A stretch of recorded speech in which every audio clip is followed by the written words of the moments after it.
Bonjour Naum. Bonjour, bonjour Franck. Bienvenue ici au siège de Sodi à Berlin. Merci beaucoup. Alors, vous êtes à Berlin? Pourquoi? Je suis à Berlin pour visiter notre partenaire traditionnel Sodi. Visiter une société de marketing de fair trade. Ouais.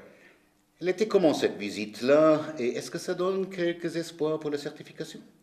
Oui, la visite elle était très bonne parce qu'on a fait de très bons échanges et puis ça donne l'espoir à la certification processus au Congo pour que notre café soit certifié bientôt. Participantes et participants, est-ce qu'ils voient le succès dans notre projet commun?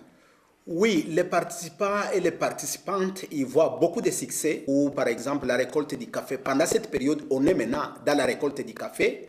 Alors maintenant, au moment où ils ont eu les matériels pour le traitement du café, là, on trouve qu'il y a le succès. Et puis en plus de cela aussi, au moment où ils vont pouvoir planter, parce qu'on a d'autres nouveaux plans qui vont augmenter les espaces cultivables pour augmenter la production dans les 3 ans à venir.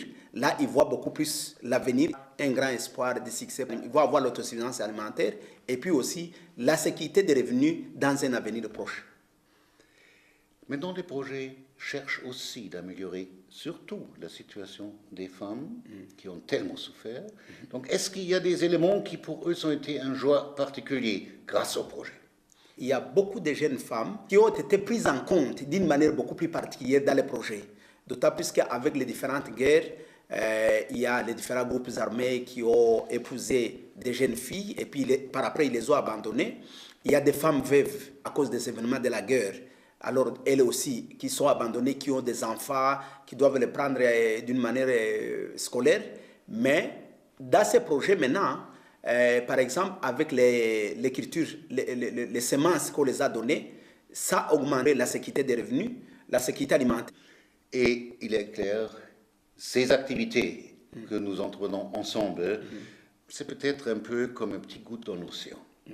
Donc, quels sont d'autres plans et planifications pour UGAFI dans l'avenir pour améliorer la situation de vie des femmes et des hommes dans le sud de Kivu? Ouais. Par exemple, dans la partie d'Idjoui, c'est un île qui est à côté du lac Kivu, là où il n'y a pas de l'eau, il n'y a pas de l'eau potable. Dans notre planification, nous voulons faire une addiction d'eau potable pour que toute la population, au lieu de boire l'eau du lac, ils puissent boire de l'eau des sources.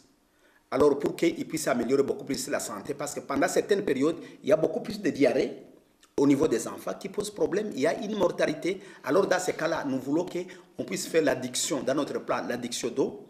On a encore des défis pour pouvoir aller de l'avant, pour que toute la population se retrouve et soit assurée, avoir au moins le minimum d'autosuffisance alimentaire et avoir aussi les revenus aussi qui augmentent pour la scolarisation des enfants, pour les soins médicaux et d'autres besoins vitaux. Merci beaucoup, Naum. Encore bon séjour à Berlin et luttons ensemble pour la solidarité internationale. Merci beaucoup, je vous remercie beaucoup.